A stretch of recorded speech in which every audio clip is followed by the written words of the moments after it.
মন্ত্ৰী ডাক্তৰ ৰণোজ পেগুৰ বিৰুদ্ধে বিস্ফোৰক অভিযোগ ধেমাজিৰ কংগ্ৰেছ প্ৰাৰ্থী শৈলেন সোণোৱালৰ। ধেমাজিত 400 বিঘা মাটি অবৈধভাৱে দখল কৰি ৰিজৰ্ট আৰু উচ্চ শিক্ষাৰ প্ৰতিষ্ঠান গঢ়ি তোলাৰ ষড়যন্ত্ৰত লিপ্ত হৈছে ডাক্তৰ ৰণোজ পেগু। ডাক্তৰ ৰণোজ পেগু শিক্ষামন্ত্ৰী হৈ থকাৰ সময়তে ধেমাজিত বন্ধ কৰি দিয়া হ'ল 1800খনকৈ চৰকাৰী বিদ্যালয়। ধেমাজিবাসীৰ কেতিয়াও আপোন হ'ব নোৱাৰিলে ৰণোজ পেগু। আগন্তুক নিৰ্বাচনত পৰাজিত হোৱাৰ ভয়ত হতাশ হৈ পৰিছে ৰণোজ পেগু, যাৰ বাবে নৰেন্দ্ৰ মোদীক মাতি আনি ৰণোজ পেগুৱে প্ৰচাৰ চলাবলগীয়া হৈছে বুলি মন্তব্য কৰে ধেমাজিৰ কংগ্ৰেছ প্ৰাৰ্থীগৰাকী। আমি ধেমাজি সমষ্টিটোত 78 নং ধেমাজি সমষ্টিত ইতিমধ্যে সন্মিলিত শক্তিয়ে তীব্ৰ গতিত আমাৰ নিৰ্বাচনী প্ৰচাৰ অব্যাহত ৰাখিছোঁ আৰু আমি সংকল্পৰে সৈতে আগবাঢ়িছোঁ।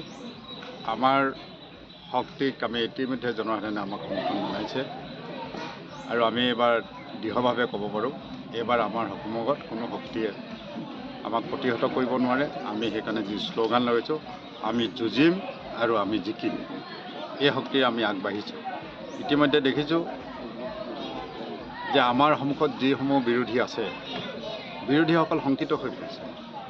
বিশেষকৈ আমি দেখিছোঁ যে বিজেপিৰ প্ৰতিনিধিজনে বিগত সময়ত অসম চৰকাৰখনত শিক্ষামন্ত্ৰী হিচাপে দায়িত্ব পালন কৰাৰ পাছতো আজি তেওঁ ইমানেই ভয়ত কম্পিত হৈছে যে দেশৰ প্ৰধানমন্ত্ৰীক মাতি আনি তেওঁক উদ্ধাৰ অভিযানত লগাবলগীয়া হৈছে।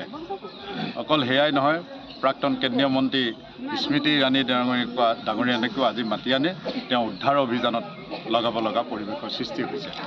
আমি এটা কথা দেখিছোঁ যে আমাৰ এই ক্ষেত্ৰখনৰ ব্যক্তিসকলে তেখেতক সঠিকভাৱে আঁকোৱালি লৈছিল, সঠিকভাৱে তেওঁক গ্ৰহণ কৰিছিল, কিন্তু বাস্তৱ ক্ষেত্ৰত তেওঁ আমাৰ জনসাধাৰণক আজিও নিজৰ বুলি ভাবিব নোৱাৰিলে।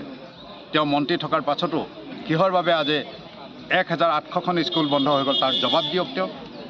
আজি তেওঁ শিক্ষামন্ত্ৰী হোৱাৰ পাছতো ধেমাজিৰ এখন উচ্চ শিক্ষা প্ৰতিষ্ঠান ইউনিভাৰ্চিটি কিহৰ কাৰণে তেওঁ প্ৰতিষ্ঠা কৰিব নোৱাৰিলে, তেওঁ তাৰ জবাব দিয়ক। কাৰণ শিক্ষামন্ত্ৰী যে থকাৰ পাছত যদি দিব নোৱাৰে, কেতিয়া দিব পাৰে? প্ৰথম কথা।